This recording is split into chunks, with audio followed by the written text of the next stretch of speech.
selamat malam. Terima kasih untuk teman-teman yang masih bergabung bersama kami, sehingga pada malam hari ini kita kembali belajar kitab Roma bersama-sama. Sebelum kita belajar kitab Roma, mari kita satu di dalam doa. Bapa, terima kasih untuk kesempatan yang Tuhan beri, sehingga pada malam hari ini kami diberi kesempatan lagi untuk belajar firman Tuhan. Urapi kami dengan kuasa Roh Kudus-Mu, anak-Mu juga bahkan teman-teman yang akan belajar, sehingga kebenaran firman Tuhan yang akan kami pelajari pada malam hari ini membuat kami mengerti, kemudian membuat kami semakin mengenal hati Tuhan. Terima kasih ya Bapa, dalam nama Tuhan Yesus kami sudah berdoa, amin.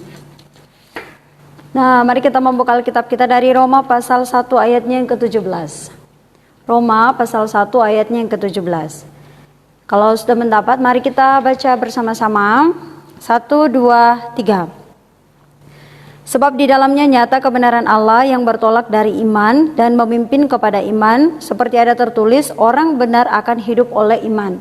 Nah, di dalam satu ayat ini, kalau teman-teman memperhatikan, kata iman itu tertulis sebanyak 3 kali, iman. Nah, di sini dikatakan sebab di dalamnya nyata kebenaran Allah. Sebenarnya kita sudah pernah belajar nyata kebenaran Allah. Nah, nyata kebenaran Allah artinya di sini bahwa Tuhan Allah memperlihatkan kebenarannya. Tuhan Allah menyatakan kebenarannya kepada manusia yang berdosa. Mengapa Tuhan memperlihatkan kebenarannya? Karena manusia sudah jatuh ke dalam dosa. Mari kita membuka Alkitab kita dari Kejadian pasal 2 ayatnya yang ke-17. Kejadian pasal 2 ayatnya yang ke-17. Kalau sudah mendapat, mari kita baca bersama-sama. Tetapi pohon pengetahuan tentang yang baik dan yang jahat itu jangan kamu makan buahnya, sebab pada hari engkau memakannya pastilah engkau mati. Nah, Tuhan mengatakan bahwa kalau kamu makan buah pohon pengetahuan yang baik dan yang jahat, kamu akan apa? Mati.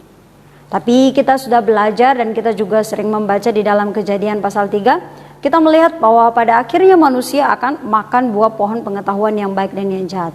Mereka melanggar perintah Tuhan Allah sehingga mereka berdosa, sehingga mereka jatuh ke dalam dosa. Nah, mari kita melihat lagi di dalam Kejadian pasal 3 ayatnya yang ke-10.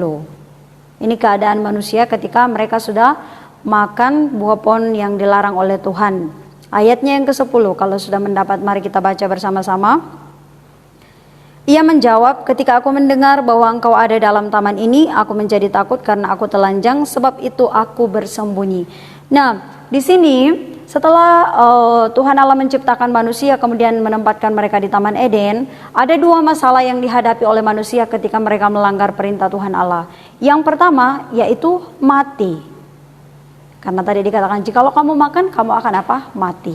Yang kedua, keadaannya manusia itu, di sini dikatakan tadi ayat 10, mereka merasa takut karena mereka merasa telanjang.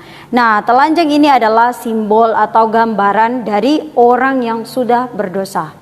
Jadi orang yang berdosa tidak berani berdiri di hadapan Tuhan Allah yang kudus, atau merasa malu. Tidak layak berdiri di hadapan Tuhan Allah yang kudus. Mengapa? Karena sudah berdosa. Jadi bagi manusia ada suatu hal yang sangat penting, yaitu dari pihaknya manusia mereka punya tugas yang penting, atau mereka punya masalah yang terbesar. Bagaimana manusia yang berdosa bisa berdiri di hadapan Tuhan Allah yang kudus? Bagaimana manusia yang sudah rusak, yang sudah jatuh ke dalam dosa, bisa bertemu dengan Allah yang kudus? Nah, itu masalah bagi manusia yang sudah berdosa. Kemudian dari pihak Tuhan Allah, bagaimana dari Tuhan Allah yang adil, yang harus menghukum dosa, bagaimana bisa menerima orang yang berdosa? Karena Tuhan itu kudus, sedangkan manusia sudah jatuh ke dalam dosa. Jadi dari pihaknya manusia tidak bisa berdiri di hadapan Tuhan Allah. Mengapa? Karena sudah jatuh ke dalam dosa. Itulah sebabnya Tuhan menyatakan kebenarannya, memperlihatkan kebenarannya. Tadi kita sudah membaca di dalam Roma pasal 1 ayat 7. Tuhan memperlihatkan kebenarannya atau menyediakan kebenarannya melalui Yesus Kristus sendiri. Jadi Tuhan mengirim Yesus Kristus sendiri untuk apa? Menggantikan hukuman kita. Karena kita tidak bisa dengan perbuatan kita tidak bisa menggenapi perjanjiannya Tuhan. Kita tidak bisa melakukan semua kehendak Tuhan dengan usaha kita. Maka Tuhan Allah berjanji dengan siapa? Kristus. Kristuslah yang datang untuk menggenapi hukum Taurat. Dengan perbuatan Yesus menggenapi.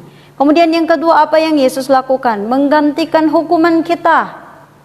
Seharusnya saudara dan saya harus dihukum. Mengapa? Karena berdosa. Tetapi Allah menyatakan kebenarannya melalui Yesus Kristus sendiri untuk menyelesaikan masalah dosa kita. Mari kita membaca di dalam Roma pasal 5 ayatnya yang ke-12. Roma pasal 5 ayatnya yang ke-12. Nah, kalau sudah mendapat, mari baca bersama-sama. 1, 2, 3.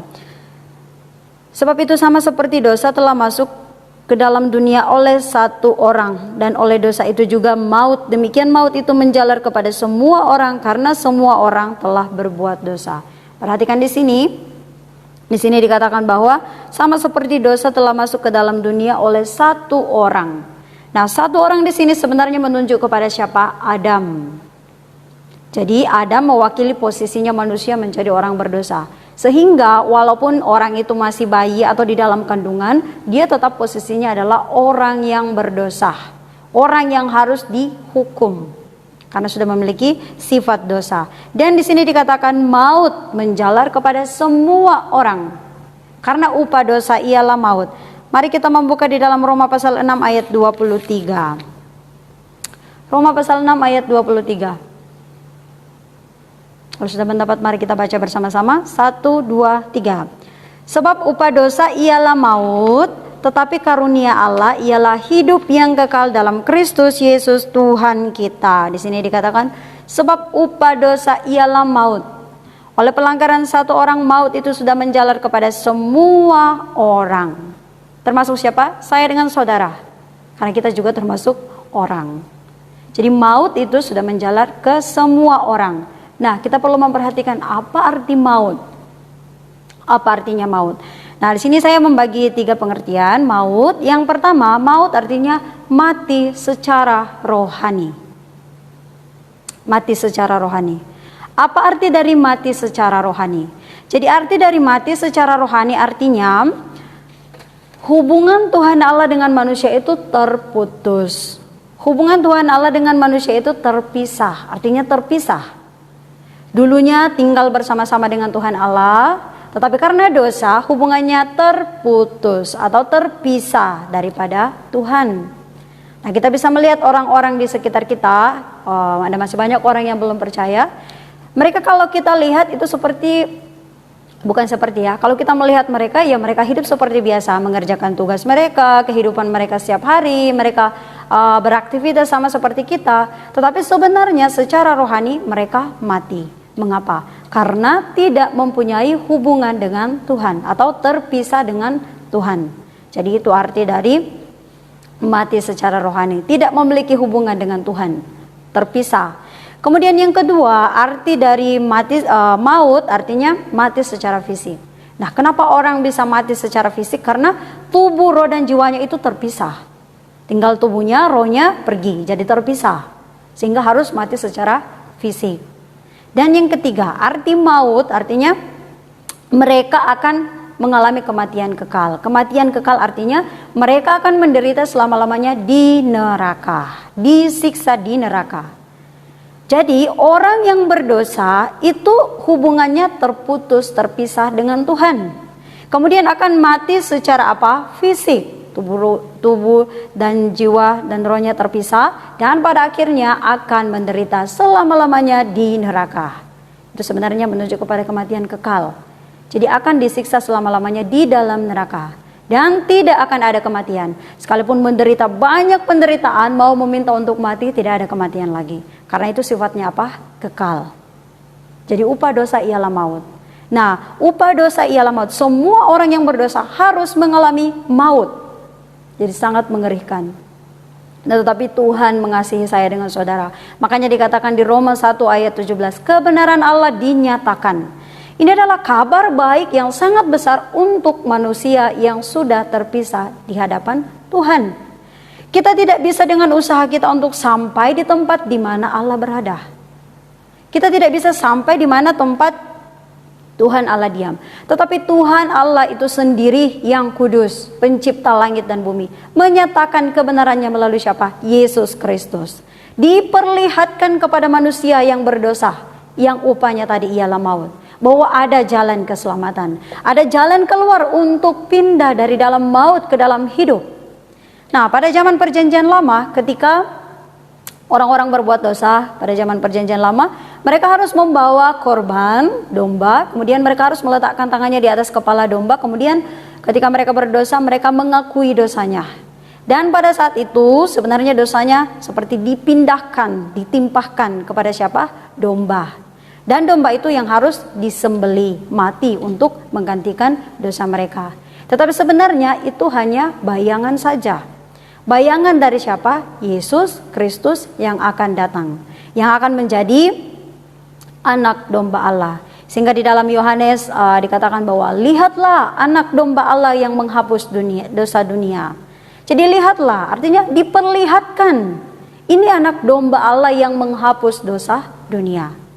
Jadi sekarang kita yang dulunya hubungannya terpisah daripada Tuhan, kemudian dulu hubungan kita tidak bisa berdialog atau bersekutu di hadapan Tuhan. Sekarang Tuhan Allah menyatakan kebenarannya melalui siapa? Yesus Kristus. Nah, jadi di sini kita belajar bahwa benar-benar Tuhan Allah mengasihi. Kemudian Tuhan Allah akan berusaha untuk dengan kedaulatannya menjalankan rencananya, yaitu mengirim Mesias tanpa gangguan apapun. Mengapa? Untuk memulihkan nama Tuhan Allah yang sudah dinajiskan di mana? Di Taman Eden. Jadi nama Tuhan Allah sudah dinajiskan, kemuliaan Tuhan Allah sudah dihancurkan, maka Tuhan Allah akan memulihkan kembali melalui mengirim siapa? Yesus Kristus sendiri. Nah, sekarang mari kita membuka Galatia pasal 3. Galatia pasalnya yang ketiga, ayat 10 sampai dengan ayatnya yang ke-12. Galatia pasal 3 ayat 10 sampai dengan 12. Sudah mendapat? Mari kita baca bersama-sama. 1, 2, 3.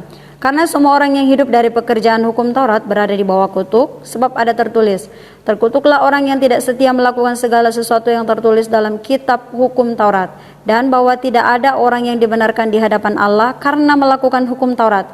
Adalah jelas karena orang yang benar akan hidup oleh iman.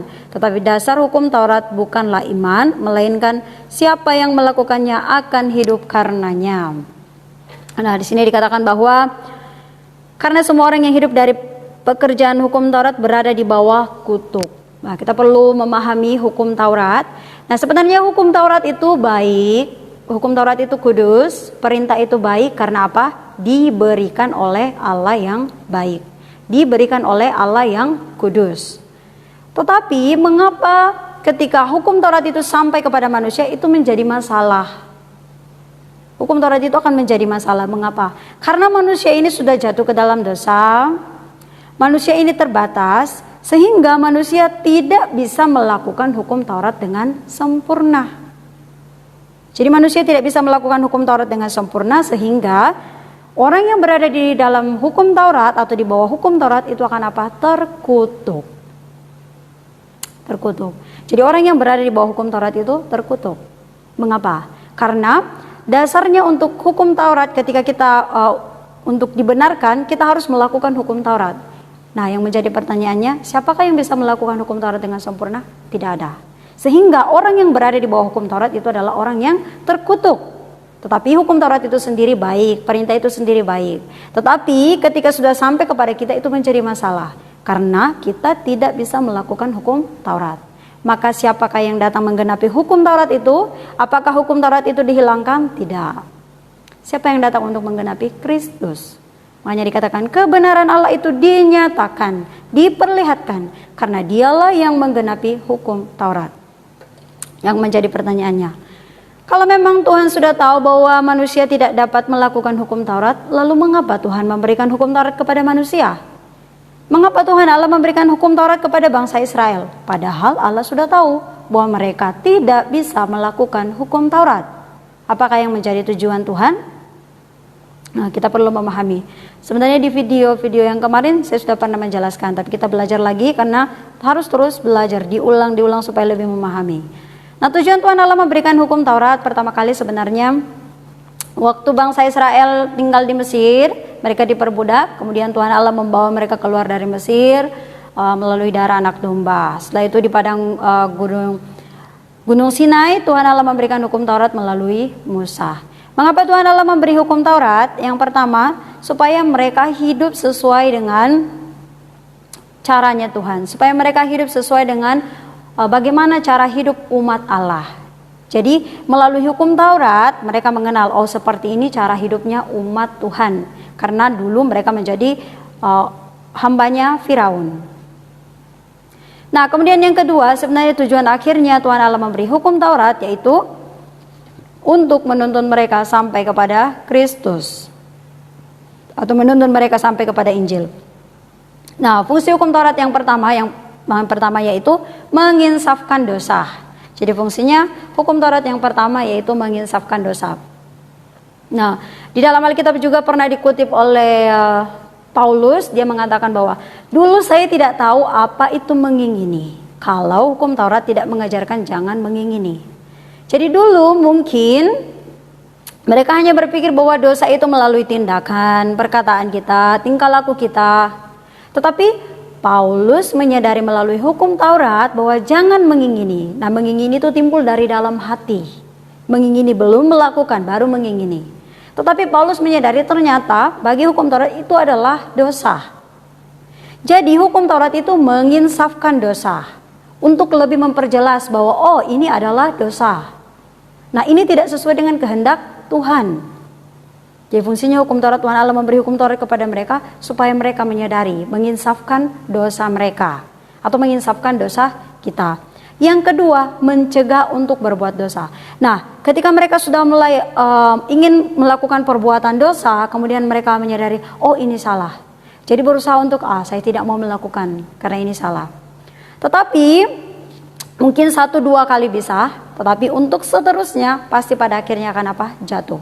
Karena manusia sudah terbatas. Jadi walaupun mencegah untuk berbuat dosa hanya sementara, tetapi pada akhirnya juga nanti kebanyakan akan jatuh. Karena manusia adalah orang yang berdosa, sudah memiliki sifat dosa. Kemudian yang ketiga, fungsinya untuk menghakimi. Nah, misalnya ketika sudah berbuat dosa, kemudian sudah melakukan itu walaupun tadi berusaha, Tuhan Allah mencegah saya untuk ini, saya tidak mau melakukan dosa seperti ini, tetapi pada akhirnya akan jatuh, kemudian itu akan menjadi hakim. Kamu sudah berdosa, kamu salah, kamu tidak layak di hadapan Tuhan, kamu tidak bisa. Dan pada akhirnya orang yang berusaha dengan sungguh-sungguh untuk melakukan hukum Taurat akan sampai kepada pengakuannya Paulus. Bagaimana pengakuannya Paulus dalam kitab Roma? Aku manusia celaka. Siapakah yang dapat melepaskan aku dari tubuh maut ini? Jadi orang yang berusaha dengan usahanya sendiri untuk melakukan hukum Taurat atau perbuatan baik akan sampai kepada pengakuan yang terakhir. Aku manusia celaka. Artinya berusaha bagaimanapun akan menyadari saya tidak bisa. Saya tidak mampu. Kalau tidak ada jalan keluar, kalau tidak ada jalan yang lain, maka saya akan binasa. Saya tidak bisa menyelamatkan diri saya sendiri. Berusaha setiap hari untuk menyenangkan hati Tuhan, pada akhirnya jatuh juga. Nah, pada waktu itulah kebenaran Allah dinyatakan. Jadi hukum Taurat menuntun sampai kepada Injil Kristus. Jadi hukum Taurat itu menuntun seseorang sampai kepada Kristus. Sehingga ketika orang itu sudah berusaha untuk melakukan hukum Taurat, dia merasa saya tidak bisa, saya angkat tangan, saya tidak bisa melakukan hukum Taurat secara sempurna, maka kebenaran Allah dinyatakan. Orang yang percaya kepada Injil akan diselamatkan. Jadi orang yang menyadari dosanya, orang yang mengatakan bahwa saya adalah orang berdosa, saya tidak mampu menyelamatkan diri saya sendiri. Nah, orang seperti itulah yang membutuhkan Injil. Karena ada banyak orang yang mengatakan saya tidak berdosa, saya orang benar. Orang-orang seperti itu sebenarnya sangat sulit untuk menerima Injil. Tetapi orang yang menyadari bahwa dirinya adalah orang yang berdosa, tidak mampu menyelamatkan dirinya sendiri, maka Tuhan memperlihatkan jalan keluar. Sehingga seperti pengakuannya Paulus, syukur kepada siapa? Tuhan Yesus Kristus. Jadi kita juga dulu Kalau melihat perbuatan kita, melihat kehidupan kita, akan sampai kepada pengakuan, saya manusia celaka. Saya tidak bisa menyelamatkan diri saya sendiri. Tetapi syukur kepada Yesus Kristus yang sudah datang untuk menyelesaikan masalah dosa kita. Nah, sehingga dikatakan tadi bahwa kebenaran Allah dinyatakan. Dan kita kembali lagi, tujuan Tuhan Allah mengapa Yesus harus datang ke dunia ini. Tujuannya, mari kita membuka di dalam 1 Petrus pasal 3 ayat 18. Sebenarnya tujuannya banyak, tetapi ini sangat penting. 1 Petrus pasal 3 ayatnya yang ke-18.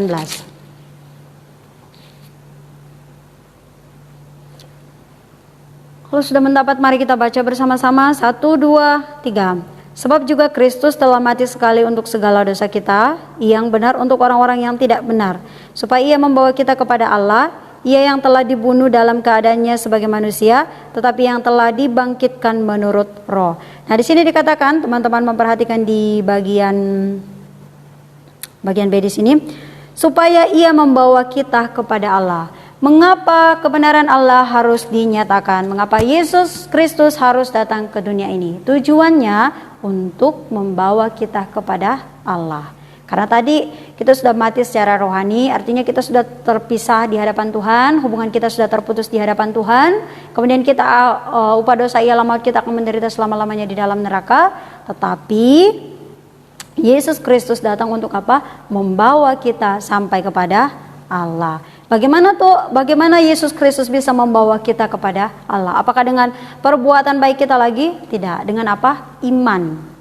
Dengan iman kepada Yesus Kristus, maka kita bisa sampai kepada Tuhan. Mari kita membuka di dalam Galatia pasal 3 ayat yang ke-11. Galatia pasal 3 ayat yang ke-11. Galatia pasal 3 ayatnya yang ke-11.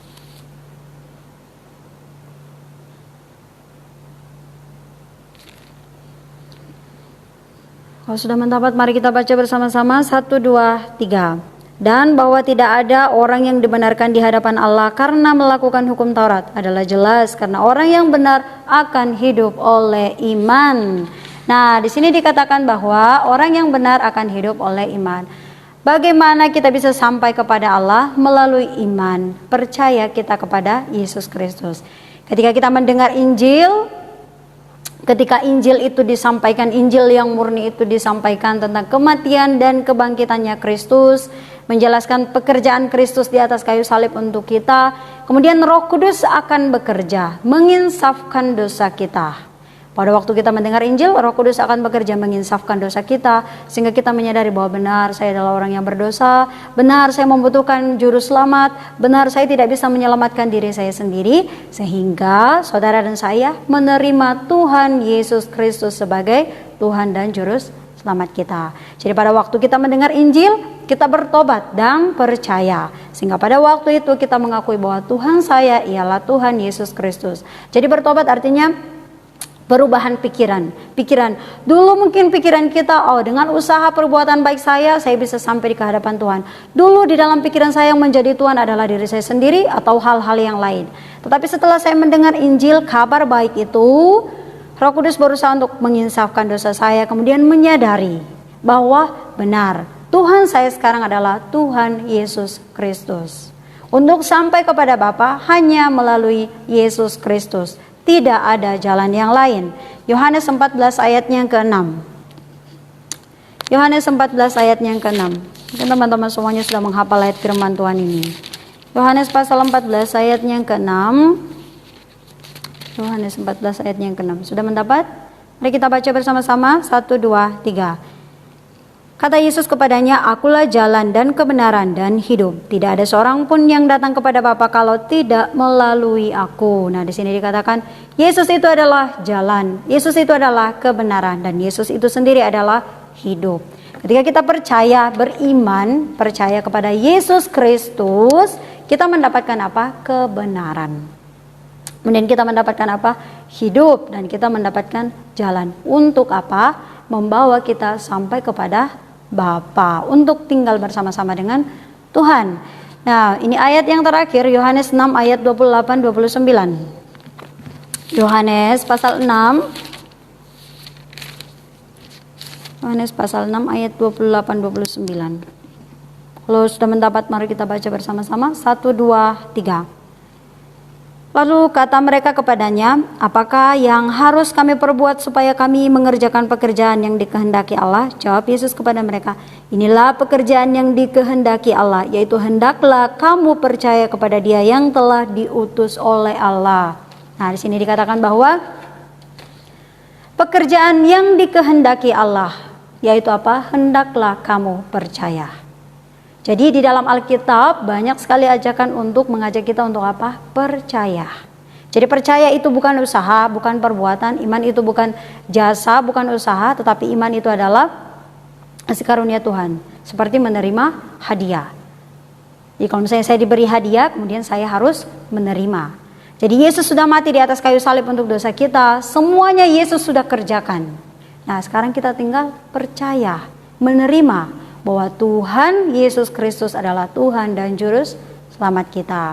Jadi kita dibenarkan hanya karena apa? Iman. Jadi dibenarkan itu adalah istilah pengadilan. Tuhan Allah mengumumkan bahwa kamu tidak ada dosa. Dosamu sudah diampuni.